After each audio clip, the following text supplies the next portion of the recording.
Feel that music. All right. Happy Thursday, August 28th, and welcome to episode 0 of the Certified Ball Knowers podcast. My name's Jason, joined by my brother and co-host, Mr. Tyler Snyder. How are you, sir? I'm good. How are you, sir? You know, couldn't be more excited about the fact we're 2 days away from big-time college football. Some amazing games this weekend, and it's 2 days away, and we're starting a podcast that we've talked about for years. Yeah. And, you know, you might hear me refer to Tyler at some point as 9, and the same with him calling me 7. We do not try and hide the fact that we're still douchebags, and we do call each other by our high school football numbers. Okay. So nothing wrong with that. You'll probably have from week to week. We're going to do one podcast a week on the Certified Ball Knowers channel. All those details will be out shortly. But one of our guests will probably be 2-1. 2-1 is our father, also his high school football number. Pretty elite. So, you know, the genes of the douchebaggery are strong in the Snyder family tree. And, you know, I don't think there's much more to say than that. So judge us all you want, but we just love ball. We're just ball heads. We're like Labrador retrievers. Just give us a ball and we're good. Yeah. So, you know, the reason why we're here too is, you know, we do call our significant others, our younger sister, by their numbers as well. My wife being 42 and Tyler's being 15, sister being 4, dad 2-1, as we mentioned. And then, you know, the woman that runs the show, the matriarch, 10, Gretchen. So she's really kind of why we're here, right, Niner? It's true. Yeah, I was thinking about this, and you know, we've talked about it for a while, but I think we've talked about doing this podcast for a while. But one of the main reasons we're even doing it is because our mother, who we love dearly, has abandoned us in a way from really since we were youth, and how she's done that is. We've been playing football for a long time. We played a lot of different sports. She always showed up. She was a great mother, but she wasn't invested. She wasn't invested. She wasn't watching football with the boys on Saturday, on Sunday. But fast forward to a few years ago, all of a sudden, I think you described it as a cult, which I think is the right way of putting it.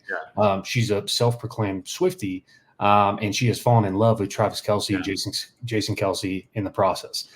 Listening to all their podcasts, following their jets where they're traveling. I mean, it's pretty insane. So the fact that she was loving football now, I mean, she was gambling, Jason, if you remember. She gambled. She started gamble on the Super Bowl, was rooting for the Chiefs. She knew. She's betting on the Padres now. She's like, might need to talk to her about some of that. But yeah, it's borderline problem there. But yeah, she's all into football now. And we thought, hey, how do we get back to our mother loving us? Or how do we get our mother to love us in the same way she loves the Kelce brothers? We had to start a podcast. Yeah. Like she loves to tell us stories of things that the Kelce brothers talked about. And what if we gave her something to talk about her own sons, really is kind of, you know, our thought. And we spend probably 6 of the 7 days on average a week talking ball anyway. So why not put a little mic in front of us and just talk a little ball with the brothers here and you know, football. It's back. We're so back. We're so back. It's a long summer, especially out here in Phoenix. Mm-hmm. It gets hot, and I'll tell you, I was sitting out on the patio about an hour and a half ago. It was still hot. But there's just that little Phoenix crisp, that little Phoenix 98. In the morning, it's below 100. Feels a little bit different. I'm over here in Colorado, and it's still hot. Don't get me wrong, but the mornings in the 60s. We were in the mountains this past weekend. Some of the trees had some yellow coming into the leaves there. What does that tell us? I always forget. I think ball's back. It's fall, baby. It's fall. Ball's back. So we got a lot to talk about. We're excited. The passion is there. There's going to be a lot of U of A talk. We just can't get around it. And if you don't like it, then don't listen. We've already told the Swifties or told the world that the Swifties are not our target audience. We probably cut out, I don't know, 1 billion of the 7 billion people on Earth. So that's okay. We'll learn. Episode 0, week 0, week 1 on Saturday though. So we'll have plenty of that talk. We're going to talk a little bit about different segments, different things that we're going to be doing here. But really, one thing that is for certain, and that you won't question where our bias lies. We're a West Coast podcast. We're going to be overly West Coast biased when we talk about baseball, basketball, football, West Coast. And that's fine. Have we had our years that have dominated our 30 years on Earth as poor performing West Coast? Yeah, for sure. It's been tough. Yes. And we know that. We're aware. But you can't question our loyalty. And I think that being a diehard out West is the hardest thing to do. People can talk about being a Red Sox fan for 100 years, not getting a title, blah, blah, blah. I don't care. Try being an Arizona football, Arizona basketball, Padres fan for 30 years of life. And then you add on our dad. You called it out. 2-1 will be on the show. 2-1's been dealing with this. He's still living the glory days of the 97 championship for Arizona basketball, which was great, but it's also almost 30 years ago. So it's a struggle out here in these streets, but it's also a disrespected segment of the sports landscape, without a doubt. So we're definitely going to hit on that and make sure people know that there's people out here, there's teams out here that are worth talking about. Yep.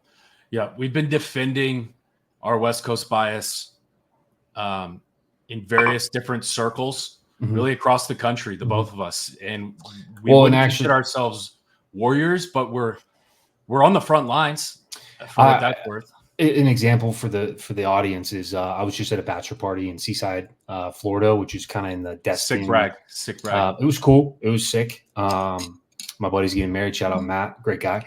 But we were at a dinner first night. I was the oddball out. No one knew me, and by the end of the night, we were in a screaming match about college football. And I was just a warrior. I apologize to all the people that were at that restaurant. Very nice, high-end restaurant. We were all dressed up, looking good. The boys were buzzing. But I would not let anyone disrespect, the West Coast. But also, and we'll get into this later in the show, giving respect to conferences, giving respect to teams that don't deserve any. The biggest one that you're going to hear a lot about, from me at least, I don't know about you, Jay, the Big Ten. I mean, the Big Ten's gotta be out of everybody's. We got to address that of the top conference. Yeah, we'll address that at some point. I don't want to get into it now, but my blood pressure will be elevated. But we'll get into that. Yep.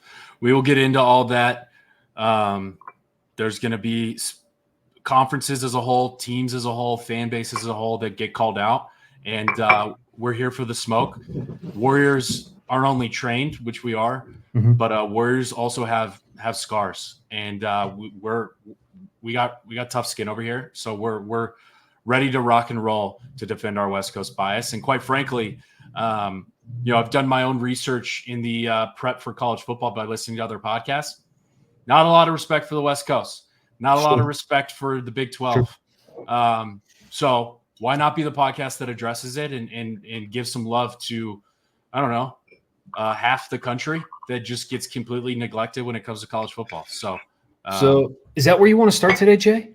Let's start. Yeah. Like what are you most excited about as we head into the 2024 college football season? It's a great question, but I am most excited to see how these new conferences shake out. I know that's maybe a low hanging fruit, but speaking of West Coast, there's 4 West Coast teams going to the Big Ten. There's another 4 heading to the Big 12. And when I look at it, I'm just really interested to see how the styles of play match up with the new conference, right? When you look at a Big Ten, right? Let's start there. More rough and tumble, kind of boring football, if you ask me. But how's an Oregon going to fare? You saw Washington play Michigan in the national championship last year, and it actually, I thought Washington was going to be able to put up some points, but they couldn't, right? That style of play, and Michigan cheated. We can get into that too, but they cheated. So relax. That's not that big of a deal. No, but they couldn't do anything on that defense. So are you going to see a bunch of West Coast teams that are used to spreading it out, getting the ball into playmakers' hands and not be able to do anything? And then when you look at the Big 12, it's quite a unique set of schools going into the Big 12, where the Big 12 is losing Texas and Oklahoma, but that conference has always been known for their offense, less about their defense. So what does an Arizona team, start there, with actually a pretty underrated defense, a Utah team that's always stacked on defense and has plenty of dudes later in the NFL on defense, how do they stack up? Won't even talk about the school up north. They're pretty irrelevant. I think they'll finish in the bottom half. But then what happens with Colorado? So I'm really just excited about the new landscape of college football and how these new teams are integrating into the new conferences. It's going to be fun. What about you? Fun. I thought you would say the elephant in the room would be the first year of the college football playoffs. You kind of addressed it at the end there, but I was leaving it for you. No, yeah, that's the it's good podcast. It's called telepathy. We have a leg up on all of our competition. It's true. And probably why we'll just skyrocket to the top. Viral. Yeah. But the playoffs can be fun. I think it's we spent the last 30 years arguing who are the best two teams. Yeah. And then we went 15 years into that, whatever it is, and said, okay, who are the best four teams? And then you had arguments there across the board, last year being one of them, with Florida State getting snubbed. Now this year we're going to have arguments at the same thing. Like if anyone thinks like, oh, it's going to all be settled, like just wait till a 9-3 Penn State gets picked over an 11-1 Texas Tech or whatever the hell it is. That shit's coming. And you better be ready. And Definitely. We're ready. But I think everyone thinks that this is the fix. I think the fix is lining up and strapping that jock strap on a little tighter, and taking that chin strap a little bit tighter as well, and saying, put your knuckles in the dirt and let's get after it. Because that's the only way to really solve it. We can do all this talking, but we're gonna do a lot of talking. We're good at it. We like it. Right. I think the playoffs going to be good. I mean, specifically, I can't wait with the conference realignment. Like, this is kind of how my brain works in terms of like wishing the worst on people. I can't wait. It's not healthy, but for USC to go 8-6 or just continue to be 7-5, whatever they are, and for these teams that think that they can be 9-3, like Penn State. Listen, people are like, oh, Penn State, they're going to be like in the playoff.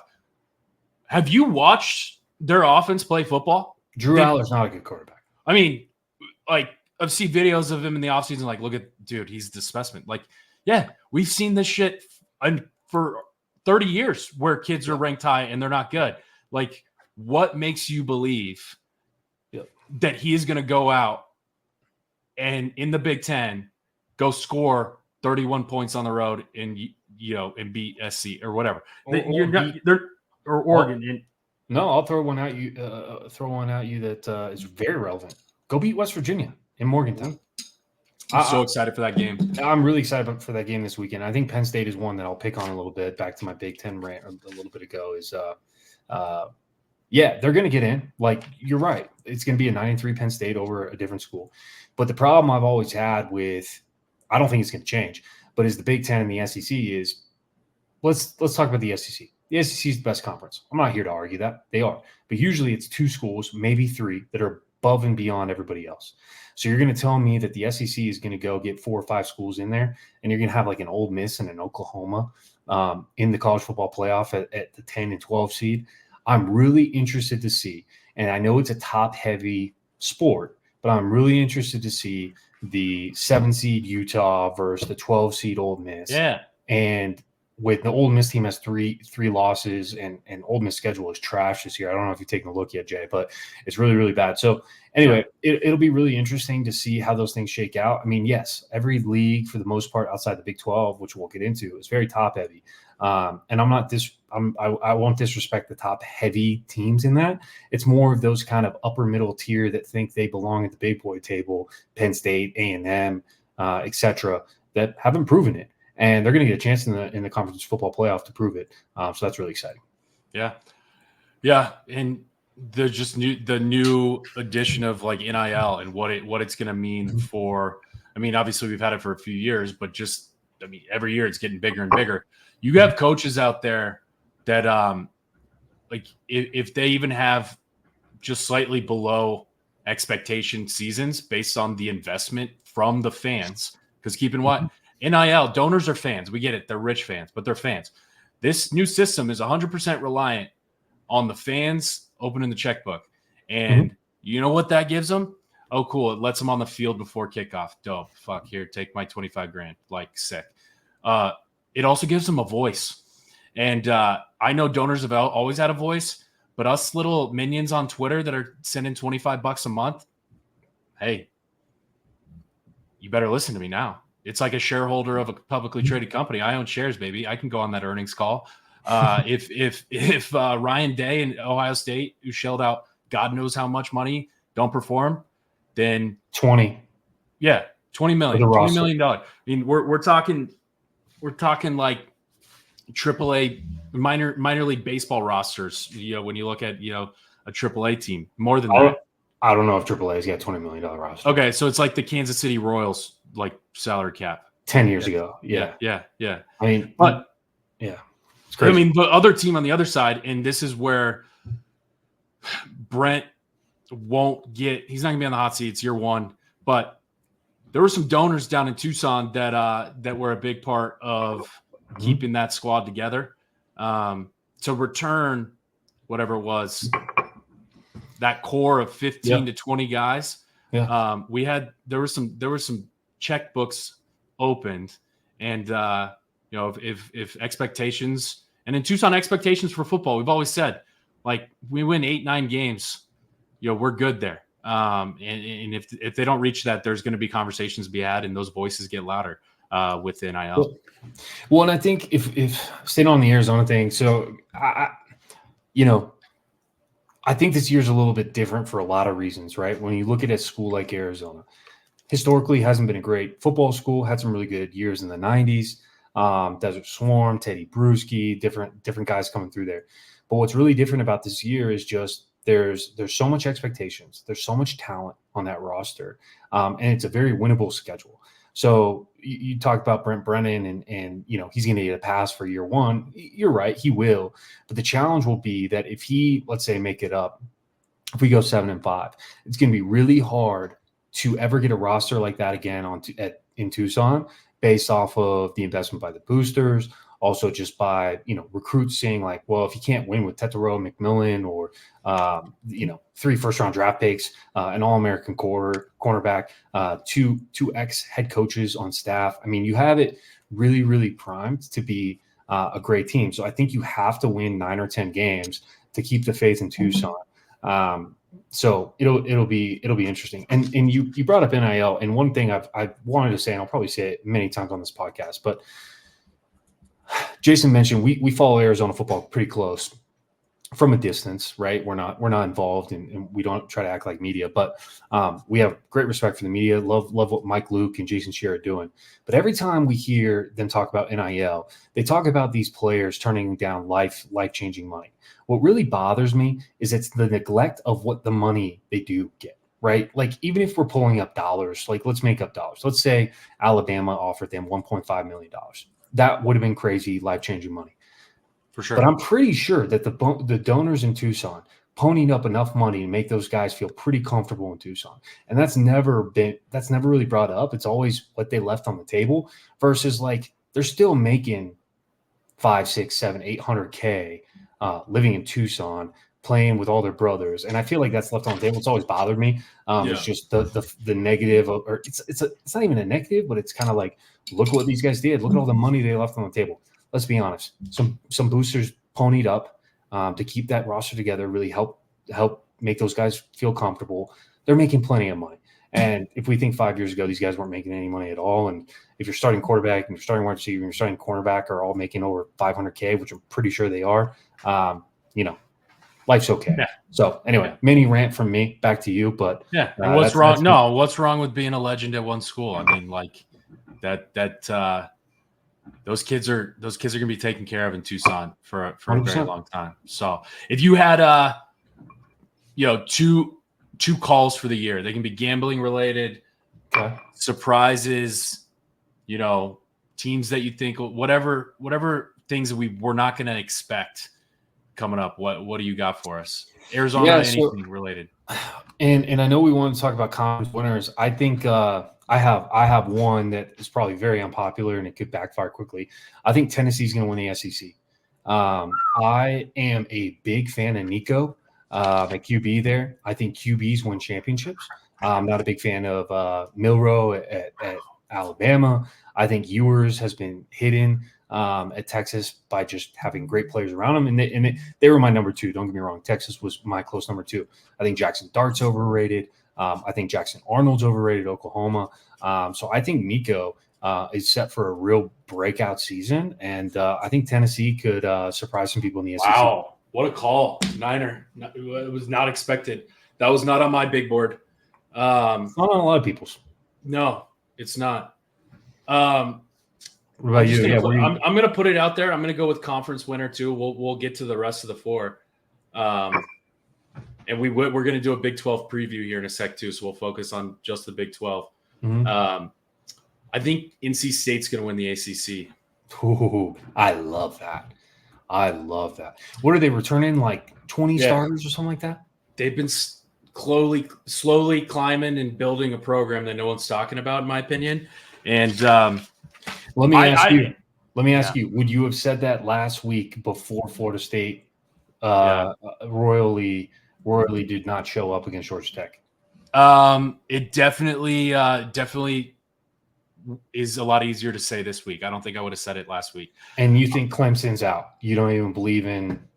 I mean, remember that game they played last year? Like, for whatever reason, NC State is built to hang with Clemson, and Clemson this is their inaugural season into NIL. I think this is the first year Dabo actually, stopped denying it. So I think they're going to be their biggest competition. I just think that they match up well. I think there's something to be said about continuity in football as a whole, whether it's at the pro, college, high school level.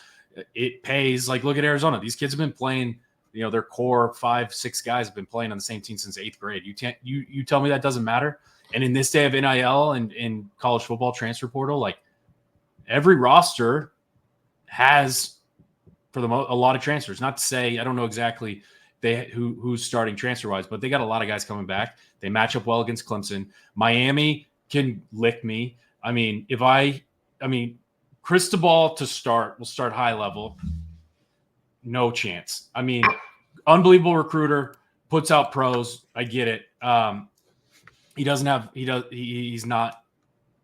going to host that trophy at the end of the season, in my opinion. And Cam Ward can respectfully leave my television screen and any conversation. Not that nothing against the kid, but I don't get the hype. I think it goes back to people not watching West Coast football and not watching. DJ's the same way. I won money on that because I was on Georgia Tech plus 10. They got a little program they're building down there in Atlanta.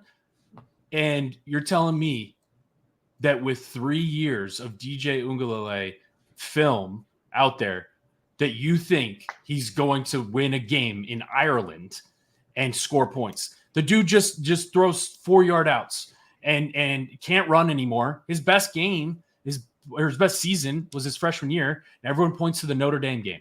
But what makes you think, like, Hunter, that kid, Hunter, was it Hunter at Florida State last year? Henry. Anyway, he was a baller. Uiagalelei's not even in the same atmosphere as that kid. And I just am over that. I think, Florida State. Jordan Travis. Baller. They lost so many pieces. We saw it.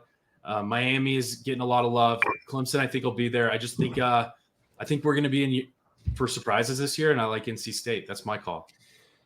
I love that call, and I like where you're going with the transfer portal. The question I'll ask you, because I have a hypothesis, and maybe we can look into the data a little bit more, but, if we drew a line in the sand of making it up 30 transfers per school, where do those schools finish?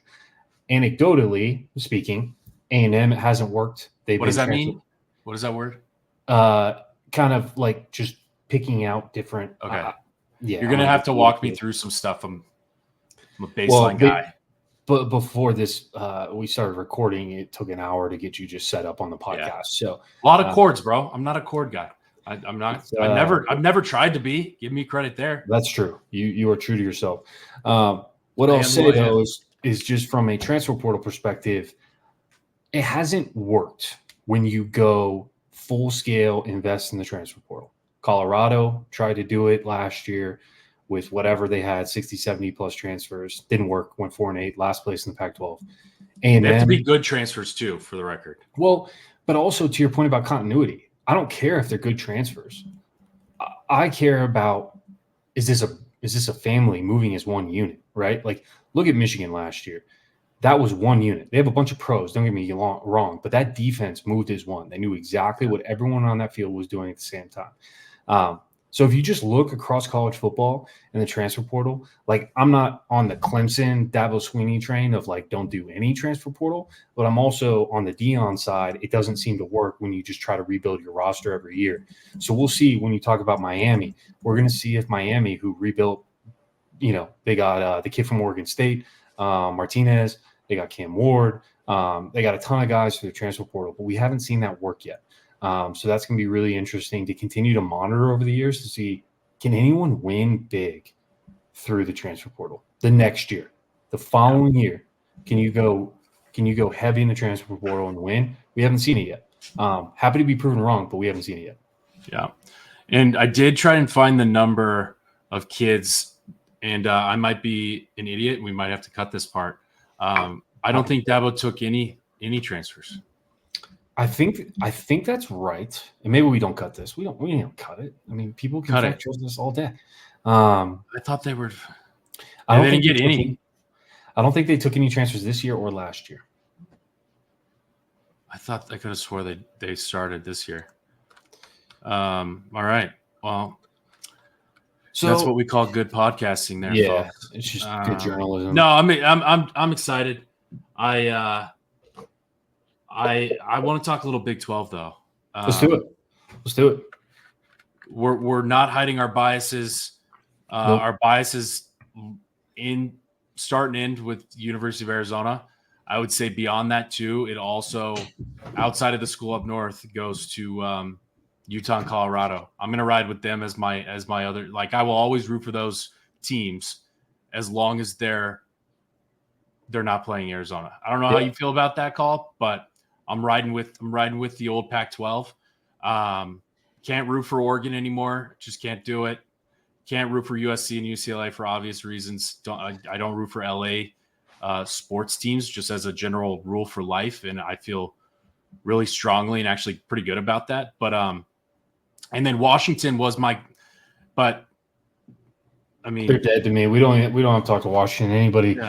Anybody, everyone listening should know. So I gave a prediction. Now I'm going to give a hope. My hope is they win 0 games, just for the record. That's my hope as well. Yeah. And I hope Jed leaves after 6 months and takes another job.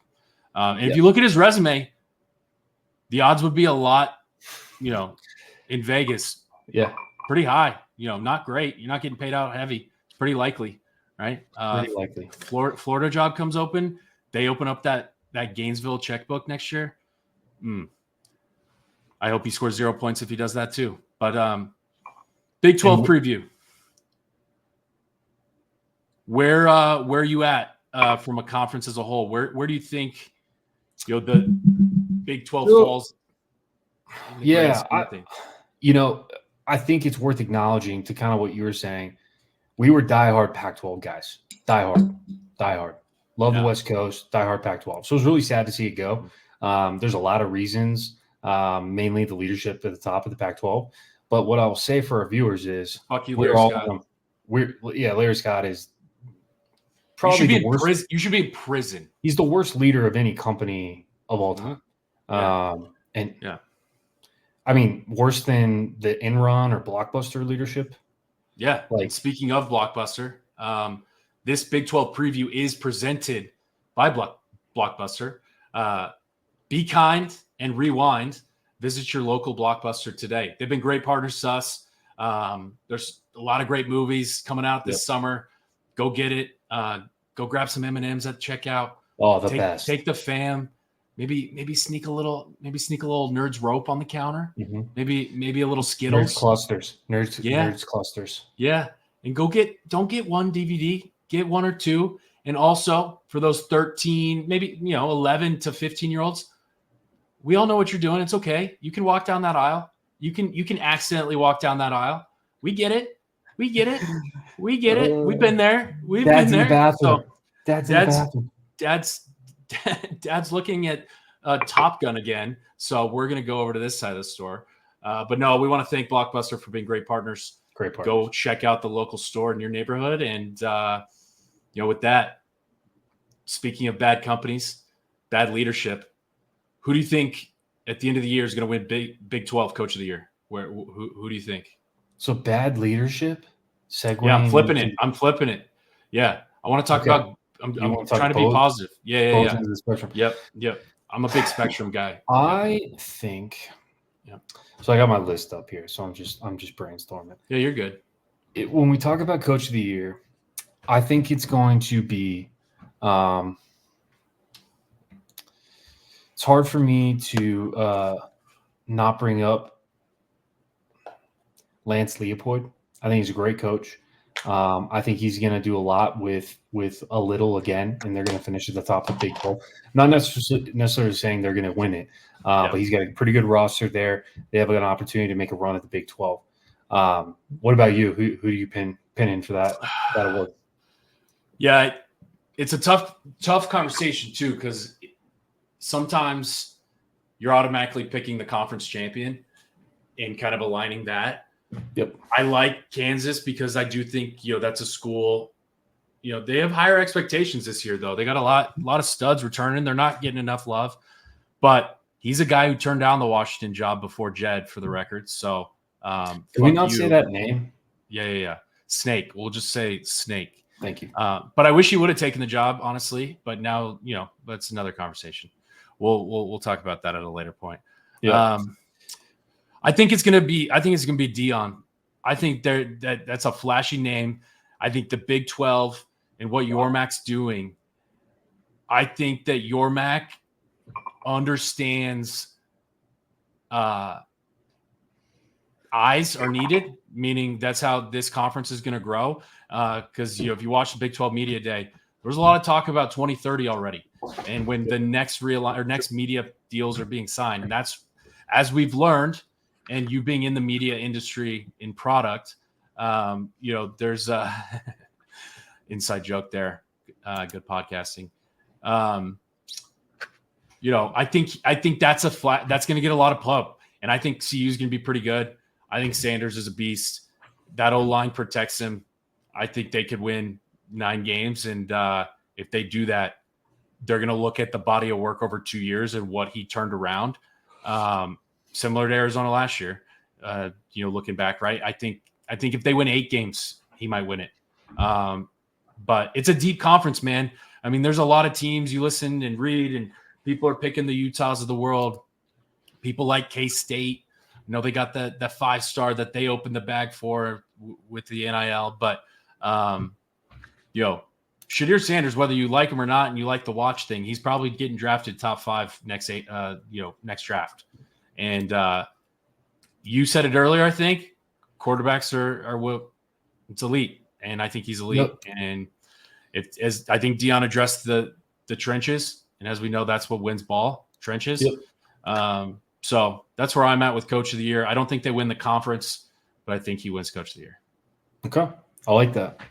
When I look top to bottom, and as I was saying, full Big 12 guy. So I'm going to defend these teams to the death, whoever they play. I'm a heavy West Virginia fan this weekend against Penn State. I think they have a legitimate shot to beat them as they play at home against Penn State. I think fun fact about that game. Yeah. This is the first time Penn State has gone to Morgantown in 32 years to play. Were they afraid? I mean, I'd be afraid too if people think that, this conference, you don't really want people to know that this conference as a whole is ass, right? So that's a good way. It's like the SEC not traveling, right? They're just smarter, and they've built this, and it's, we had dumb leadership for 13 years and we're paying the piper on the West Coast, but I like Yormac. I love his energy. Love that he's willing to try anything and everything. From a media perspective, he was the first one I heard really talking about private equity money, and that's coming. That is probably here within the next year. Months. Yeah. So. And I have to correct you, and we can cut this if you'd like. I say we don't, but it's your Mark, not your Mac. There's an R. Mac sounds more alpha-y. Okay, it's a little bit more an alpha. He is an absolute alpha. Yeah, I'd take a bullet for that man. I do love, as we riffed on this, I love him and his approach. He is a businessman. He understands the media landscape. He's already planning for 2030. As people who are following the Pac-12 for the last 10 plus years, it is so refreshing to have a conference commissioner who is actually looking at the future and actually looking at the realities of where we're at. Yeah. He is not trying to say we're going to be the SEC. He is trying to position this conference to be the third conference.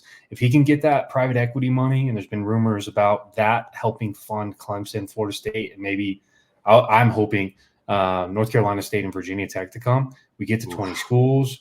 We round out the East Coast. It's really good. I'm tired of this Oregon State, Washington State, UConn thing. I understand UConn for basketball. They do nothing for me. For me. Just play them out of conference. It doesn't matter. Why put them in the conference? Their football is so bad. Football is the big revenue driver. I know your mark is really big, that there's the college basketball is undervalued, but I just don't see how UConn's going to drive that. I don't see how the small schools in the Pacific Northwest are going to drive that. I really am looking to poach the ACC. So anyway, guess what? No one gives a shit about a swimming and dive national championship, right? No. And I think, did everyone learn that over the last 13 years? I think there were some of us, with guidance from 2-1, kind of just showing us the light of just knowing immediately that Larry Scott was going to crush this after some of the stuff he did. I mean, at least they had a good app being in Silicon Valley, right? You would think. It was pretty garbage, actually. It's about football and basketball, and he gets that, and that's what we're all. Yeah. So, and on that, here's my hot take: if you are going to add UConn, you better add Gonzaga. Yeah, because then you're investing fully in the college basketball with solid football. But don't just add UConn as a standalone and then go get Washington State. They'd have odd teams for football. They would have to do it where like Wazoo's Pac-12 for basketball and Wazoo's Big 12. ACC has it. ACC has 17 schools in the SEC, 18 in basketball.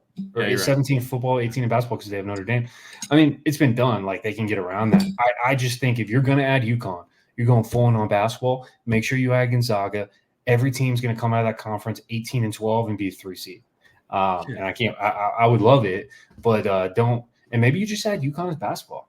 And maybe UConn goes independent and they go get beat up by Notre Dame all day. And they still get a good chunk of change from the Big 12 for basketball because, the media rights deals would be there if you had UConn and Gonzaga for basketball, along with the Kansas, the Baylors, the Houstons, the Arizonas. I mean, it'd be insane. So back to football on the Big 12 side.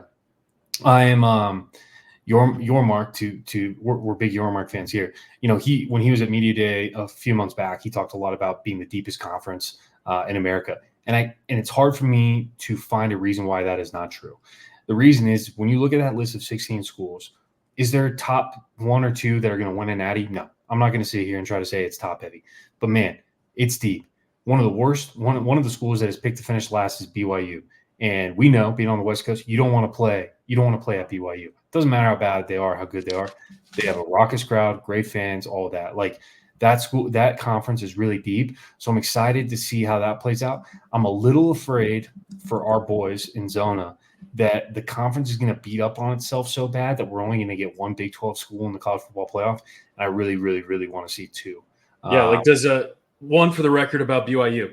The fact that stadium rocks as hard as it does with the lowest booze consumption outside of the military academies in one stadium it needs to be talked about more. I mean, whatever they're Lawrence doing know up how there to party, Provo, dude. They don't need the booze to party. They can get loud. They love their boys. I respect it. That's on the short list of games to go to with the new conference. Head up to Provo. That's right. Yeah, that's right. Yeah. So I'm really excited about that. I'm excited to see how Arizona stacks up, and it's gonna be a lot of fun. So yeah, it'll be and your Dion take. It's very interesting. I'm not as high on them.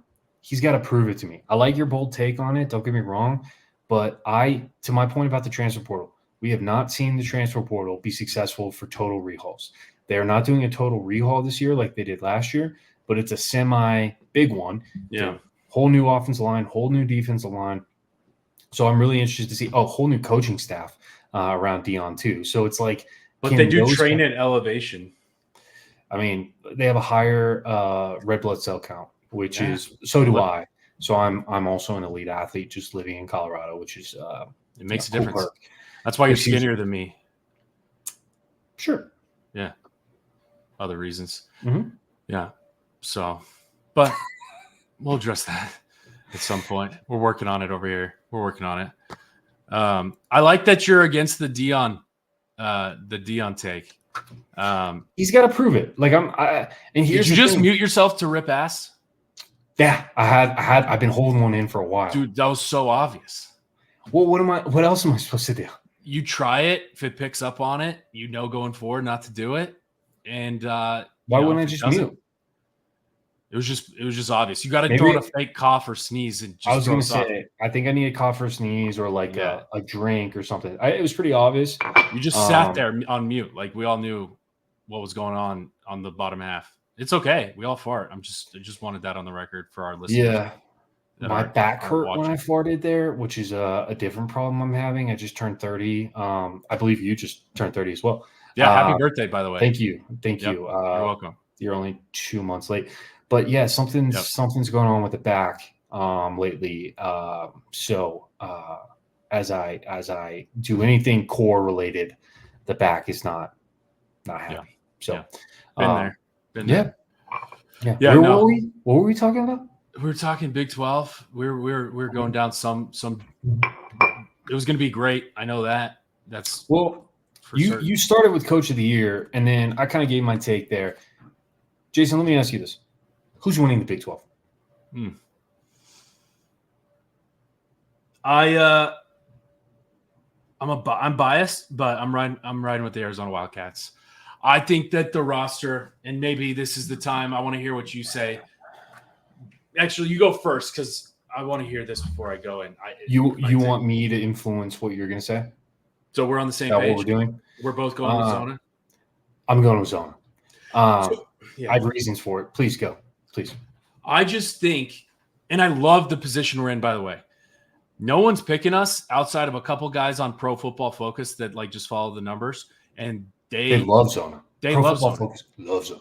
Which, hey, I'm game. I'm a finance guy. I like numbers. I like when people calculate the numbers for me, and that's why I like Pro Football Focus. And I just think when you take a look at where we sit today from an Arizona standpoint, and where we ended, 7-game win streak, second longest in the country, we lost production with some guys. Jonah Coleman, highest PFF ranking in the transfer portal. Guess who 2 and 3 were? Oh, yeah. They're both on the Arizona Wildcats. Yeah, at running back from the portal. Ja'Cory Croskett-Merritt and Conley. Jeez. Yeah. Yep. And so, all right, we got that. The O-line, has a little bit of work, but we got a first-round draft pick at right tackle. We got an absolute stud at center and a seasoned vet who has been working with Noah for 3 years. We got Wendell Moe, who's probably going to play in the league for 8 to 10 years, and no one knows about him. And then still a sophomore, by the way. Sophomore. And I mean, the pieces are there. We lost Jonah. We lost Ephesians, who isn't even on the starting roster at that other smelly, rainy. What does Luke call it? Smelly, rainy Seattle. Shout out Mike Luke. Shout out Mike Luke. But I mean, other than Ephesians, Ward, and then we got Davis, who's redshirting, which is he would have started at the end, or at least been in playing 40 snaps a game, 35 snaps a game, mm-hmm. and he's redshirting now. So we bring back all these pieces. No one talks about how wonderful of a job Brennan did in the transfer portal. Mm-hmm. I mean, 10 guys, I think, are in the rotation for D-line, which we've been saying for the last 15 years on the West Coast. That's why we can't compete, is we don't have the ponies. USC, when they were good in 05 or that 2000 run, they had first and second round draft picks on the O&D line every single year, multiple. And now, we've transferred. So we're deep, lot of experience on the D line, best safety room in the country, dark horse Heisman candidate, maybe 2. I mean, it's tough for a wideout to win, but Noah's the best wide. I don't know why he's a dark horse, by the way. Tataroa or Noah? No. Yeah, just no one. This is kind of the genesis of my point. Jed leaving, people have forgotten how good this roster is. Not every position group is as deep as maybe we'd like it, but every team before the year, every team that has a chance, it'll be decided a lot of times by injuries. That's just how football rolls. 100%. But I just like the schedule. I think that the 2 toughest games are early in the season with back-to-back with a bye in between, which is nice on the road. Yep. K-State, Utah. Yep. We can go into it one loss. I think we could run the table, hit some magic in the conference. Yeah, and you hope the one loss is actually Kansas State if you have to choose, because then it's not against your conference record. And then, you're talking a lot about this roster, and I think depth is the number one concern. But to your point, like every school, every high school, every Pop Warner team, if they get injured, if their best players get injured, they're not going to be very good. Yeah. It's just the way it works. So, football. This Arizona team, I'm picking to win the Big 12. They need to stay healthy. Sure. The Noah thing bothers me to no end because he should be on top 5, top 10 Heisman candidate list. The only reason he's not is because he plays west of the Mississippi, west of Texas. And that's really it bothers me. Like I'm seeing all these 24/7 rivals, whatever it is, these top 10 quarterbacks, and they have the Connor Wegman guy from A&M. They got Drew Aller ahead of them. I mean, we're certified ball knowers. There is no way Noah Fifita is worse than some of those guys. Carson Beck, sure. Quinn Ewers, sure. Whatever. Yeah. There's a few. Even Shador, I'll give you that. But like the amount of gaslighting that is happening with A&M and with the Big Ten and the SEC on some of these mid-tier schools, I talked about at the beginning. There's always the top tier. I get it. Texas, Georgia, Alabama. Sure. I won't even put Alabama in this year. I don't think they're going to be very good. But when you look at what Noah Fifita did last year to finish the season, 7 straight wins. He took a USC team with Caleb Williams in 3 overtimes early in the season. Should have won that game if the Snake, if he knew the overtime rules. And then Washington. Wild. Washington only scored, 28, 31 points, something like that? I mean, that's crazy. That is crazy. Our defense balled out. He says that was his first ever start. It was against Washington, by the way. And no one is talking about Noah Fifita. And it is wild. The fact that people can watch Drew Aller and say, yeah, he's better than Noah, just tells me they're not watching Noah, because Noah is one of the best quarterbacks in the country. So I'm very excited. I think they're going to win the almost at the Pac-12. It'll happen. I know. It'll happen. It's like January every year. It'd be like right in the last year. It's like saying it's like calling your wife your ex-girlfriend's name. No. Yeah. It goes over good. You can get over it. It'll be fine. That won't be a problem at all. It was the wine I'm drinking out of a kid's cup. Is that your first glass still? Because I'm on number 2 over here. Yeah. Yeah. It was a thick pour for the record. Okay. I also was reminded by my wife before recording episode 0 of the Certified Ball Knower podcast. Brought to you by Blockbuster. That my teeth would turn red. So she hooked me up That's a good wife, though. She got me an outdoor plastic cup with a straw, so we're rocking. But yeah, it is one. Probably going to stick with one if that's okay with you. No, totally cool. Yeah. I was just kind of judging kind of where you're at. It's hard for some people to talk about ball after one drink, and I know where you stand now. So I'm good classy, to know though. where my co-host stands. So who do you have winning the Big 12? You said Arizona. Yeah, Arizona. We're talking our Arizona preview. So let's just continue on that. Can we talk concerns about Arizona? We talked a lot of good. Can we talk about some of the concerns we have? For sure. I have expressed these with you already. I'm interested to see what our fans' feedback is to this and if there's similar concerns elsewhere. It starts at a couple things. Babers, play calling. I've watched enough Syracuse offense, and I know you corrected me earlier offline that he wasn't calling plays at Syracuse. Maybe they didn't have the talent. I just don't know. I just don't know what play calling looks like. The spring game didn't give us really a look into the offense. It was vanilla, right? Like they've been pretty. I'm not going to show anything. Yeah. But, that's a concern. The other concern is the O-line, given the injuries there. But I think we got enough pieces. The depth chart didn't tell us anything. No. But the defense, just one more positive, is the most slept on defense probably in the country. And to your point about how many points Washington scored against our defense, I was at that game. They were just making plays, man. They were just making plays when they needed to. And I think that attributes back to Dwayne Aquina. 2-1 pointed out, I think in a conversation maybe with the three of us or just you or whatever, but if you look at the 4 best Arizona football teams of all time, 3 of the 4 all have one thing in common. Dwayne Mother Aquina.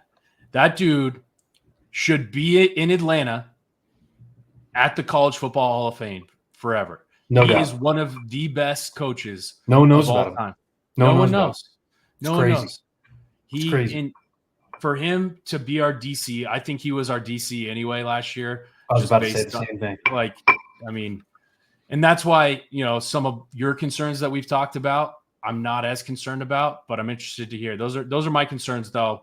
O-line, probably health in general, and then play calling on offense. It was elite the last couple of years, and I don't know what that looks like, and I'm a little nervous with knowing how Syracuse lost like 18 straight years, like 10-7 to Clemson, and they always played in the Dome, I feel like. But yeah, it was never an away game at Clemson. It was never at Clemson. I know we talked about this earlier. I think the offensive play calling concern is a legitimate one. I wasn't trying to walk you off the ledge to say it's not going to be a concern. I do think there's hope. I think Dino Babers knows what he's doing. He's coached a lot of pros. He's been an OC in the past. It's been a couple decades, don't get me wrong, but I do think he knows what he's doing. Yeah. I agree with the offensive line. What I'll say more specifically, it's really the tackle spots, because if you look at the guards in the center, it's going to be okay. Like the depth chart, to your point, wasn't a huge, it wasn't very telling.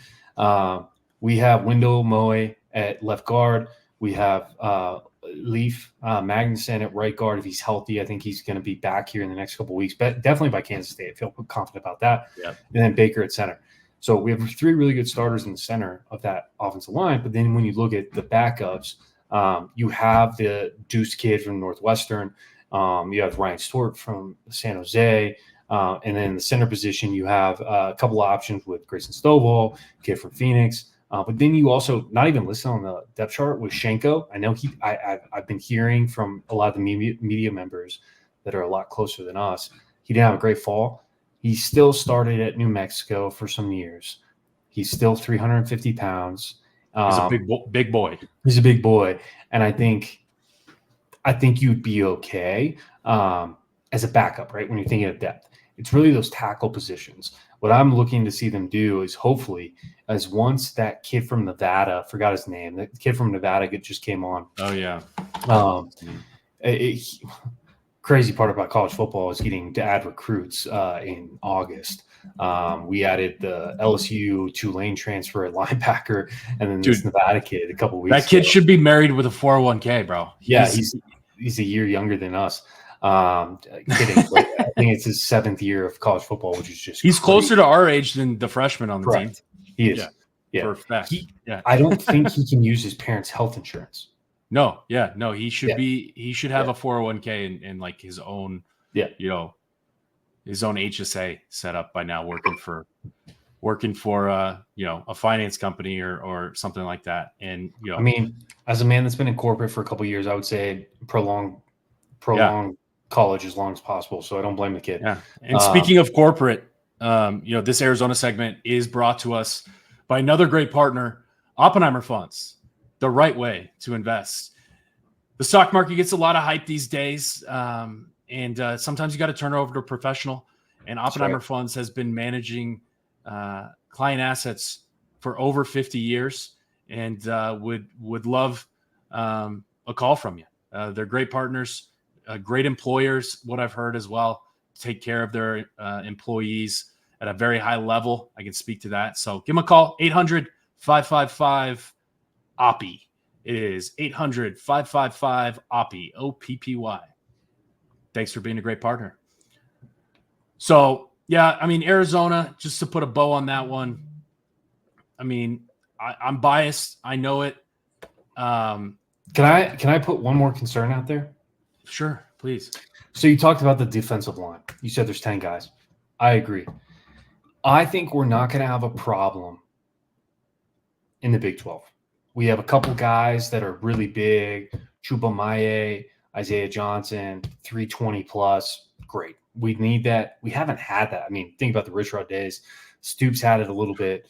But then when you look at the backups, we have really – and I think it's a scheme thing, right, for Dwayne Aquina to get some more quicker guys that get upfield with the Darton kid from Syracuse, the young guy from Memphis, blanking on his name. Bear Alexander. So I'm okay with that. Where I'm concerned is when you play Utah, what do you do? Because I don't care how quick you are, 270 is not going to cut it. 265 is not going to cut it. And I think I've told you this offline, and maybe it does. I mean, I trust Dwayne Aquina more than I trust myself. What I don't understand, though, Seven, is we have a lot of offensive linemen that are never going to play. The depth chart was too deep. Yeah. We have a guy, I'll pick on one, Tylen Gonzalez. Yeah. Tylen Gonzalez is a redshirt freshman from the state of New Mexico who was a dual threat recruit, 3-star, whatever. He's 6'6", 300, 310. Why is that guy not getting looks at D tackle? And I'm not talking about against Houston and Texas Tech. I'm talking about when we play Utah, when we play Kansas State. Why isn't that guy getting some reps to come in on 3rd and 8 or 3rd and 4 in the third quarter? The dude, you can't teach size. And I know that there's probably a lot of people at the college level who would be like, well, Tyler, it just doesn't work that way. I call BS. Size you can't teach. A guy that played D-line in high school who's now 19 or 20 years old as a redshirt freshman. Yeah. Go teach him to stand. Why not? Why he's not sitting the field. Yeah, you might as well. He's not going to play offensive line. He's not going to redshirt again. You don't even have to change his number. There's no equipment. He's not going to redshirt again. Sure. He's huge. Why don't we put some of these guys that are on the offensive line that clearly don't have a future for the offensive line in 2024? Yeah. Why aren't they getting reps in the middle of the field? So that's one of my concerns. Is just the overall size of the D-line when we play some of these schools, and especially if we get in the college football playoff and our first game is against an Ole Miss or something like that. We have bodies on the team that can do it. Sure, they have an O-line position group, but come on, man. These guys all played D-line in high school. They all played in Pop Warner or whatever. Train them up for a few weeks. Tell them to stand their ground and not get pushed around and take up the A and B gap, and they'll be all right. So that's one of my concerns, and a little bit of one thing I just don't understand with college football is the lack to the resistance to be like this old lineman could also go plug in the middle. I was around the staff in my days at Arizona, around the Rich Rod staff, and we had a Parker Zellers. Oh, that's cool. We had Parker Zellers, who I love, good dude. I think it's a Mac thing. You're trendy. I am trendy. You would be a Mac guy. That tells me all I need to know about you. As the resident tech guy, what are you designing websites over there? You sit at your Starbucks with your Stickers on your Mac? Yeah, that's so you, dude. I actually have a 6 sticker on my Mac. Yeah. Oh, stickers. Stickers. You know who would like that? My 4-year-old. Oh, no, I'm going to mess this up. Yeah, don't mess with that. We don't sick. need that. No, but I'm with you, man. I just counted. It looks like, based on counting, we have 17 O-linemen on the roster, including Polito.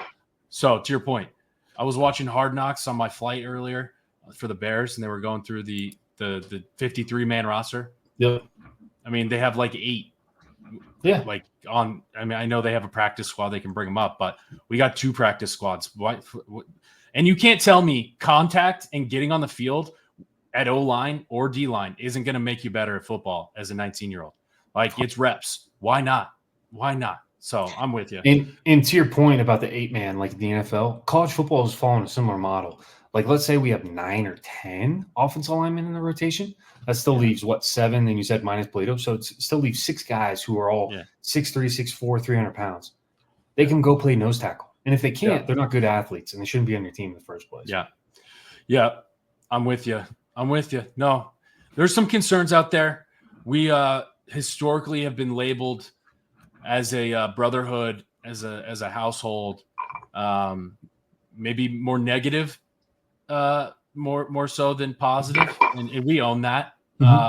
We like to tell ourselves we're real, and it's in the eye of the beholder, right, in terms of how you view it. But we acknowledge the faults, acknowledge some hurdles, but with those two Servite boys leading the charge, I mean, they're leaders, man. They're good people. They love Tucson. They care about that university. They care about that football team. And there's a roster down south that no one's talking about. So I'm pretty excited about it. Very, very excited about it. So with that, let's do this. Let's wrap up the 2 other Power 4 conference winners real quickly. Starting with you, Tyler. Give me the Big 12 or Big 10 and the SEC champs. So in the Big 10, I have Oregon. West Coast bias, Sean, but I also think they're just a wagon. They also have Ohio State at home, October 12th, the greatest day in college football in the 2024 season. If any of you are listening and have not blocked off October 12th with your significant other, you got to do it now. I'm going to do it right now, actually. Don't do anything. Don't camp. Don't travel. Don't go out to brunch. That is a day you get a little workout in the morning. And then by kickoff of the 10 a.m. for me or 9 a.m. West Coast, you're locked in on the couch. What's your Uber Eats order that day? Have you thought about that? I haven't thought about it. Living in Denver, and this is a rant for another time that we can do. I don't think the food out here is very good. Talk about it. Let them know. I'm gonna let's pigeonhole that for episode of a later date. I think it's Wingstop though. Honestly, just full Wingstop. Maybe even go Pizza Hut. Kind of send it. I'm going to be making so much money from gambling that day. It won't matter how much money I spend on the food because the profits are going to be through the roof. So I might go pizza and wings, just kind of eat a little bit of everything and have some leftovers. What about you? Yeah. I just put it on our family calendar, by the way, and labeled it most epic college football day ever, not leaving the house. So to my buddies, we'll be at the Snyder household. Might be in a little trouble, but I don't know. You get something on the calendar 6 weeks ahead of time, fair game, baby. I agree. I agree. So I think it's going to be Oregon because they have the Ohio State game at home. And see, then my answer to your question is Ohio State. Okay, that's fair. Do you think Ohio State beats Oregon in the regular season? No, but I don't think it matters. And then I think they beat them in the conference championship. Are you just looking at the complete roster of Ohio State, or are you taking into account just the quarterback matchup? The whole roster. Okay. I'm looking at the QB. I think the roster is more similar than you think. I think Will Howard is vastly overrated. For Ohio State to spend $20 million on that team and to land a quarterback that Kansas State didn't want over a redshirt freshman at Kansas State, Avery Johnson. Remember, Kansas State wanted Avery Johnson. They let Will Howard walk. Yeah, but that goes back to the NIL. That's the donors, dude. They paid him so much money that there comes a point where the guys get in there and be like, this kid's playing. Like, we have XYZ money invested in him. And I'm with you. People, I heard someone talking about how, Will Howard's going to light it up. He's got receivers now to throw to. Yeah, I mean, like that to me is probably the biggest concern. He's similar to like, he's better than DJ because he can run a little bit more. Sure. But are they in the same tier? They're closer together than they are apart. Far apart, yeah. And that's where I don't believe in Ohio State, is because they have a great roster. They have amazing freshman wide receivers. They got that kid, number one. They got another kid that are both – they got 2 preseason freshman All-Americans at wide receiver. Okay, great. And they got the Mbuke kid or whatever back. So, okay, you have all this talent. I'm sure their defense is going to be great. Their starting safety is a kid from Tucson, which I'm not bitter about at all. So it's fine. It's fine. But shout out Ransom. Should have stayed back home, baby. I just don't think – will they make the college football playoff? Yeah. There's no chance they're winning it all. I will bet any odds. There's no chance. So we have two bets that we need to place. So any amount of money on that one between me and you. Well, I need some odds there. I was going to say that. Like, yeah, we'll talk about odds and we'll come back, let the listeners know. The other one is the Tennessee thing. I might have to give you odds, but Tennessee is on my list of people that, we talked about bashing conferences and then teams within those 2 conferences. Tennessee is number 1 on my list. And I know they got the kid, whatever. No, I get it. But Tennessee fans living in Atlanta, dude. To be a certified ball owner, you have to take chances and be bold. I'm not going to sit here and pick Georgia. When I lived in Atlanta and got a little bit of the South, I learned in probably only 2 or 3 conversations, right? Not a lot, but that's my sample size. That's all I need to just form pure hatred. Tennessee. And, got some buddies that went there,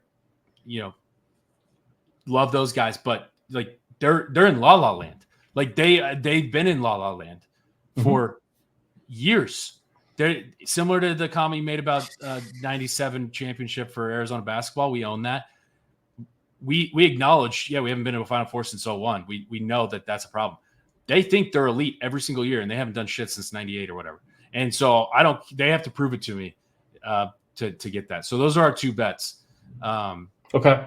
We'll take it offline. So who's your SEC? Yeah, we'll circle back. We'll follow up. And then my email. All that stuff. Yeah. So I think the ACC is pretty weak this year. You talked about Miami. I tend to agree with you in terms of just not believing in Mario Cristobal, Cam Ward, all that. I like the NC State bet or pick. I'm actually going in a different direction. Similar situation, though. North or south? Virginia Tech. Is that north of North? North of what? North Carolina. You said you're going a little bit different direction of my pick. That would be north. Yeah. Fuck the East Coast. That's how much we care. I don't know that. Well, we both live on the East Coast, and fine. we can tell you this. When someone said, I'll never forget living on the East Coast and saying, "Oh, you grew up in San Diego. Did you spend a lot of time in San Francisco?" I mean, the amount of disrespect people on the East Coast show to the West Coast is off the charts. So I'm here to do the same thing about the West Coast or about the East Coast. Do you know Jim Smith? He's one of my good buddies. He grew up in San Jose. Yeah, you know him? Or maybe it was Santa Cruz. You mean the state that has more people than the whole country of Canada, and that happens to also be a 9-hour drive? You fucking morons. So that's where I stand. But there you go. I stand in a similar boat. Virginia Tech, though. What's your? It's the continuity. You kind of talked about it with North Carolina State, but they're returning. I think it's 20 of 22 starters. I think that they're really tough out at home. I think they have a lot to prove. I like their coach a lot. He is coming back. I think he had some opportunities to leave. I just really like what they're building down there in Blacksburg. And I also have some homies that went to Virginia Tech, so I hope some good things for them. But at the end of the day, I don't believe in the ACC. I don't believe in Clemson. They're going to get wrecked against Georgia this week. That's an easy cover if we want to talk about that. Georgia 13.5, no doubt. Florida State, they showed me nothing, and then Miami. Again, we already beat that one down, but there's just not a lot of hope in a Miami team. I like it. So you're Oregon, VTech, Tennessee, Zona. Yep. All right. Yep. Well, I'll give you my last two. My last question will be to shout out. I'll circle back with you. I want a Mountain West championship out of you as well. So think on it. As West Coast, I'm my answer. CBKs. Give it to me. What is it?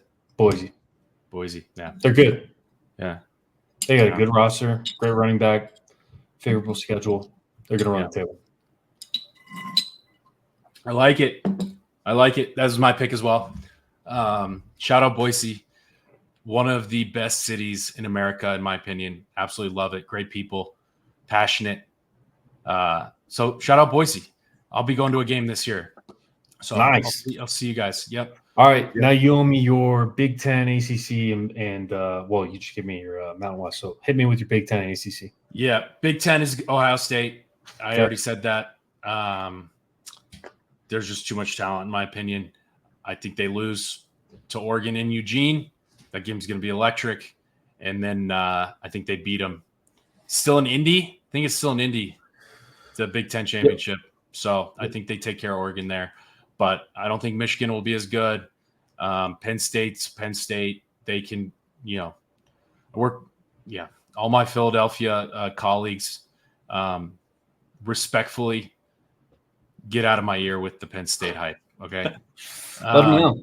I mean, let them know. They hear me. Since the 80s. So yeah. It's okay. It's a battle. It's the cross I bear, being the West Coast guy at an East Coast company. So we're going to continue to ride that ship. But and then my SEC is Georgia. It's I have a pretty stock pick outside of NC State and Zona, but on the two, I think it's Ohio State and Georgia. Why not? I mean, it's Georgia. They're unbelievable. So I think it's them. But we talk a lot about brothers. We are brothers. The last segment presented by our friends at Enron, a brighter future tomorrow, endless possibilities. New president possibly coming into office, could be good for the oil energy. So consider visiting our website at www.enron.com. Thanks for being great sponsors to the CBK podcast and better friends, really, to Tyler and I. Just have embraced us with open arms. So appreciate that. Let's wrap it out with brothers. We're going to do this segment presented by Enron, Endless Possibilities, weekly, to just go over the top performing brothers in college football. The research that Tyler and I put in beforehand, we're biased towards twins. Tyler, I don't know if you want to talk about the top three brother performances week to week and how it will be a little bit tiered in favor of the twins. It's going to be skewed. I mean, we're going to look at twins first. It's a smaller subset of the population in college football is twins, but any twins that are performing, we're going to talk about them first. But we acknowledge there's a lot of brothers out there balling together or balling against each other or balling, on separate fields at the same time. So we're going to talk about them too. But, as brothers, as twins, identical, if you couldn't tell, I know I'm a little leaner than Jason, but we are twins, identical twins. We're going to cover that. And let me just start an exciting one happening this weekend is that there's a pair of twins, fraternal twins named Daryl and Darren Steffen. No, it's Darnell and Darren. Darnell. I'm so sorry. Darnell and Darren. Shout out the Steffen twins. Yep. So they're playing at in an HBCU football game this weekend. Fort Valley State versus Clark Atlanta. I believe one is a wide receiver and one is a safety. Which is pretty exciting. DB, So it's pretty cool. Pretty cool that those two get to play against each other. We never got to play against each other in football. I know we did in basketball in middle school, but that doesn't really count. So and that's because our parents had to put us on different teams because we argued too much. Yeah. We were in different classes. Sure. It was good parenting, probably. Shout out the Rents. Would have hated raising what we did. Terrible. You got a technical foul probably at age 4. Was that your first one? Probably 4 or 5. Yeah, I don't think it was 4 or 5. I would probably say 6 or 7. Do you remember your last technical? When was the last time you got a tech? A couple months ago in a men's league game. Hell yeah! That's what I do. Let them know. Let them know. Yeah, I mean, these refs in these men's league games, it's an absolute crime. Be better. It's terrible. I mean, it's just you're getting paid to do a job. I'm right, they're wrong. I'll take the technical all day, but I'm still right. It's kind of where absolutely those eye drops felt good, didn't they? Yeah, needed. We're running out of steam here. We're an hour and 15 in. Hey, we're good though. We're good. A couple other brothers to shout out: the Lane twins at the University of Idaho, freshmen. Probably won't be getting too much PT, but we'll be keeping an eye on them. A fun fact about the Idaho team: they have 4 sets of brothers, on the 2024 roster. 4 sets of brothers. So that is as brothers ourselves, we're gonna be following the Vandals up there in Idaho and seeing what those bros are doing. Yeah. And then South Alabama has 2 sets of twins on their team this year. That's right. So we'll be looking out for the South Alabama. What are they? Panthers? It's some sort of cat. I feel confident about that. Yeah. Are you looking this up? Yeah.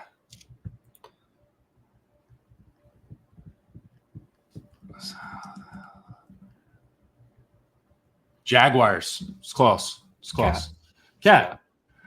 Shout out the Cats. Bear down. And then I got 2 more shout outs for bros in college football. There's a pair of twins that are committed to UCF in 2025. Daryl and Mondrell Desire. Probably butchered that. Apologize. But one thing I wanted to point out about that, Jason, is based off our extensive research, these are actually the only 2 brothers I could find that didn't play different positions. A lot of what you'll find, and the same was us in high school. We were high school, just superstars, obviously. Most calls 9 and 7 for nothing. I mean, legends. Always. But most of them play different sides of the ball. Even the twins, which I think is pretty interesting. And then my last sets of brothers that play on different sides. Kind of like the Collins guys, the basketball players. They were twins. They play different sides of the ball. Literally. Oh, I like that joke. Took me a while. It did. Yeah, I thought you'd get it a little quicker. I felt really good about it. No, I think our viewers will like that one. If they're ball knowers. Yeah. If they're CBKs. Yeah. The Stanford Collins twins. Gosh, and you would know that reference. We'll get into basketball later in the year, but man, what happened to Stanford basketball? People just don't know. People have no idea. No idea, man. Used to be a wagon. Wagon. But I think it's interesting that a lot of these brothers and twins play on different sides of the ball. And another example of that would be Jonah and his brother. If you could look that up. Julian. I'm sorry. And I'm going to butcher the last name. Sabinaye. I think I butchered that. But Arizona, starting right tackle, Jonah, who's going to be a first-round draft pick, and then his brother Julian is on the defensive side of the ball. So you see we're seeing a trend here. We should maybe track that, get some Tableau reporting on brothers and the data. Do they generally play on different sides of the ball? As a tech guy or as a not tech guy, we know our roles in this twin partnership we've had. Sure. That's all you, brother. So whatever. I barely know how to log into my computer every morning. So just happy to be here. One more brothers signing. Talk about next commits. Yeah. The Branch brothers. One is at USC now. Obviously one of the top wide receivers in the country. And then his brother just signed with SC. And first NIL deal with Jordan, which is just sick. I mean, that just good for you guys. Shout out that deal. Shout out Jordan for hooking you up. I'm an XL, and wear size 10 shoes. You're a double. We're pushing. Sometimes we like a little. Yeah, you're a double. Little wiggle. Nike runs tight. You move and shake. Double. Yeah. We stay away from Nike these days. But shout out the brothers. We'll not for political reasons, just the reasons we're talking about. shout out sweatshops. The Branch Brothers. Yeah. Go Nike. Go Jordan. Go Nike. One of and we'll wrap it up, but I do think Taroa McMillan from the University of Arizona deserves a Jordan deal. In his first name is the letters in a row, AIR, air. Writes itself, dude. It writes itself. The kid is a freak. He jumps through the sky to catch balls. He's a volleyball player. He's got vertical for days. I don't know why the Jordan deal hasn't happened yet. Les Fafita. I'll contact Les. Him and I are really close, obviously. So we'll get that one going here soon. But no, I love it. A lot of brothers to track this year, and I know we missed a ton, but we'll get to them as the episodes go on. Yeah, love it. Love it. Well, listeners out there, certified ball knowers, can't thank you all enough for joining episode 0 of the CBK podcast. I'm Jason. I'm Tyler. Signing off.